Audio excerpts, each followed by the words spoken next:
তো প্রথমে হচ্ছে নর্মালি আমরা একটা কড়াই দিয়ে দিলাম, তারপরে কড়াইটা গরম হওয়ার পর তেল দিলাম। তেল দেওয়ার পর হচ্ছে আমরা সাধারণত পেঁয়াজ বাটা, আদা বাটা, রসুন বাটা, যদিও আমাদের এখানে পেঁয়াজ বাটাটা আমি একসাথে করে নিয়েছি। এটা হচ্ছে পেঁয়াজ বাটা, এটা হচ্ছে আপনার আমি একসাথে করে নিয়েছি। তো আমরা ব্যাচেলার এই জন্য তো আদা বাটা, রসুন বাটাটা একসাথে করে নিয়ে নিলাম। তো এখান থেকে আমরা হচ্ছে 2-4 চামচ আদা বাটা, রসুন বাটা 2 চামচ করে 4 চামচ, দেন হচ্ছে পেঁয়াজ বাটা দিয়েছি 3 চামচ, যেহেতু আমরা বোনা খাবে, আমরা ব্যাচেলার। তো সেহেতু আমরা হচ্ছে পরিমাণ মতো পেঁয়াজ রসুন দিয়ে দিলাম। এখন হচ্ছে আমরা পেঁয়াজ রসুনটাকে একটু ভালো করে কষিয়ে নেব। তো 5 মিনিট আমরা পেঁয়াজ রসুনটা কষাবো। স্টপ। তো কাঁচামরিচ দিয়ে দেবো। অনেক ইয়ে হয়ে গেছে, যখন একটু ব্রাউন কালার ব্রাউন কালার আসছে তখন আমরা পরিমাণে মাছটা থাকবো। কাঁচামরিচ দিয়ে দিয়েছি। পেঁয়াজ রসুন বাটাটা একটু ব্রাউন কালার আসছে, সেক্ষেত্রে আমরা মাংসটা দিয়ে দেবো। তার আগে মাংসটাকে আমরা পরিষ্কার করে, যে মাংসটা আমরা পরিষ্কার করে হচ্ছে ফ্রেশ ধুয়ে রেখেছি, এটা পানিটা থাকিয়ে নিলাম। হচ্ছে এখন আমরা একটু, যেহেতু আমরা ব্যাচেলার, এরকম রেসিপি অত বেশি আমরা ইউজ করি না, আমরা নর্মাল একটু রেসিপি মশলাটা একটু কম খাই দুজনে। তো সেক্ষেত্রে আমরা একটু এলাচটা দিয়ে দিলাম।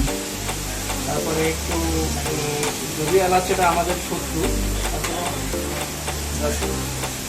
দেওয়ার জন্য দেওয়া, এলাচ দিয়ে দিলাম, দারচিনি দিলাম। দারচিনিটা যদি একটু গান আসে দেওয়া আছে। এখন হচ্ছে আমরা আমাদের চিকেনটা দিয়ে দেবো। চিকেনটা দিয়ে দিলাম।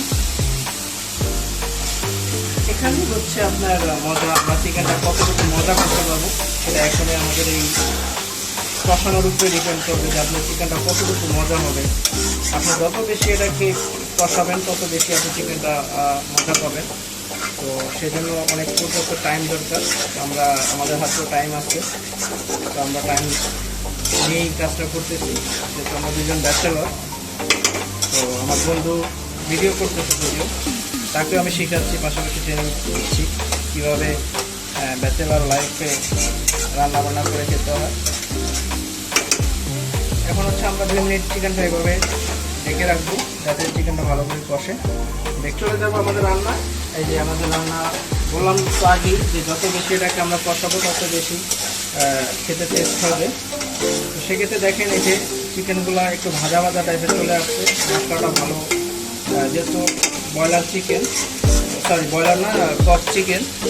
তো ব্রয়লার নর্মালি আমরা খাই না, এটা হচ্ছে কক চিকেন। তো সেক্ষেত্রে হচ্ছে আমরা এটাকে যত বেশি কষাবো তত মশলাটা ভিতরে যাবে, তত খেতে ইয়াম্মি টেস্ট পাবো। যদি ইয়াম্মি টেস্টটা আমার বন্ধু খুব পছন্দ করে, তার জন্য বেসিক্যালি হচ্ছে আমরা একটু স্পেশাল রান্না করি সময় নিয়ে। এসে দেখেন আমাদের চিকেনগুলো একটু নর্মাল, একটু মানে রোস্ট টাইপের হয়ে গেছে। যদি এখন আমরা কিছু ইউজ করিনি এখনও, হলুদ মরিচ যেটাই করেন না কেন, জাস্ট নর্মালি আমরা হচ্ছে পেঁয়াজ রসুন বাটা আর হচ্ছে কাঁচামরিচ আর একটু হচ্ছে দারচিনি দিয়েছি। তো এটা দিয়ে আমরা হচ্ছে চিকেনটাকে নর্মালি আগে অনেকক্ষণ কষিয়ে নেব, যাতে আমাদের চিকেনটা ভালো স্মেল আসে, দেন হচ্ছে খেতে খুব টেস্ট হয়। আমরা সেকেন্ড স্টেপে এখন হচ্ছে আমরা হলুদ মরিচ দিয়েছি, কালারিং বা ঝাল যে যতটুকু খাবে ওটার উপরে ডিপেন্ড করে। যদি আমরা একটু স্পাইসিটা পছন্দ করি, আমার বন্ধু যদিও তত বেশি ঝাল খেতে পারে না, তার জন্য আমরা একটু ঝাল কমে খেতে হয়। তো সেই জন্য হচ্ছে দেখেন, যে আমাদের এখানে চিকেন ফ্রাই, হ্যাঁ, ঝাল ফ্রাই বলে একটা কালার চলে আসছে অলরেডি। ওয়াও, সুন্দর না বন্ধু?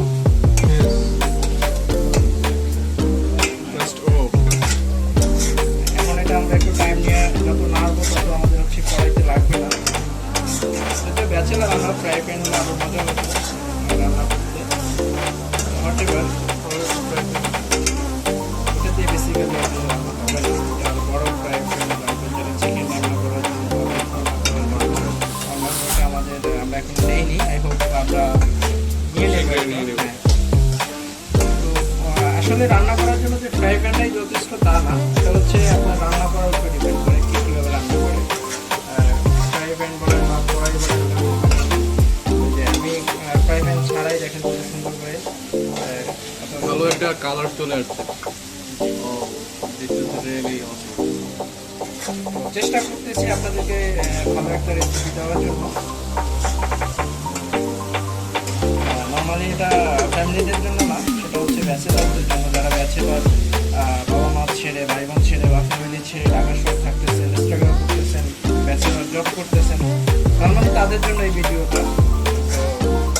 তারা কীভাবে খুব কম টাইমে সুস্বাদু খাবার তৈরি করতে পারবেন ওটার কিছুটা দেখানোর চেষ্টা করেছি আপনাদেরকে। তো আই হোপ যে ভালোই হবে এবং আপনারা তো একবার ট্রাই করতে পারেন এবং খুব ইজিলি একদম নর্মাল একটা চিকেন জাল ফ্রাই, আলাদা এক্সট্রা কোনো মশলা বা এক্সট্রা কোনো স্পাইস আমি ইউজ করিনি এখানে। জাস্ট নর্মাল হলুদ, মরিচ, পেঁয়াজ বাটা, আদা বাটা, রসুন বাটা, জাস্ট বেসিক্যালি কয়েকটা জিনিস দিয়ে আমি সুস্বাদু জাল ফ্রাই তৈরি করে দিয়েছি। এখন অনেকক্ষণ মেরে দিয়েছে, এখন আমরা একটু পানি সিদ্ধ হওয়ার একটা ব্যাপার থাকে, একটু পানি দিয়ে দেওয়া লাগবে। আমরা একটু পানি দিয়ে দেবো। পানি দেওয়ার পানিটা কি পরিমাণ মতো দিতে হবে? জি জি, পানিটা অবশ্যই পরিমাণ মতো দিতে হবে। তো সেক্ষেত্রে হচ্ছে আপনি চিকেনটা আসলে কীভাবে মানে ভুনা খাবেন কি না বা সবজি দেবেন, সেক্ষেত্রে যদি সবজি দেন তাহলে সেক্ষেত্রে একটু বেশি করে জল দিতে হবে। আদারওয়াইজ যদি ভুনা খান তাহলে নর্মাল একটু পানি দিয়ে বসিয়ে নিলে এটা আপনার সুস্বাদু চলে আসবে।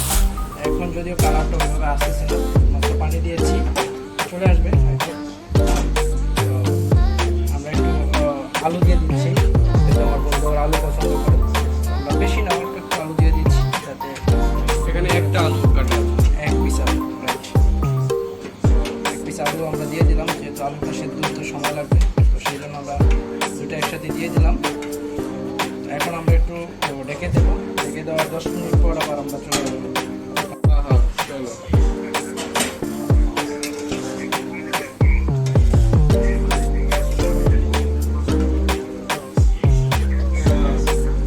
হ্যাঁ ভিউয়ার্স, আবার চলে আসলাম আপনাদেরকে আমাদের সেই সুস্বাদু ব্যাচেলার রান্না নিয়ে। এই যে আমাদের চিকেন আমরা পানি দেওয়ার পর হচ্ছে এখানে অবস্থা দেখেন। মোটামুটি ঝোল যেহেতু আমরা রাখবো না, সেহেতু আমরা আরও কষিয়ে নেবো। এখন মাংসটাও সিদ্ধ হয় না, আলুও সিদ্ধ হয় না।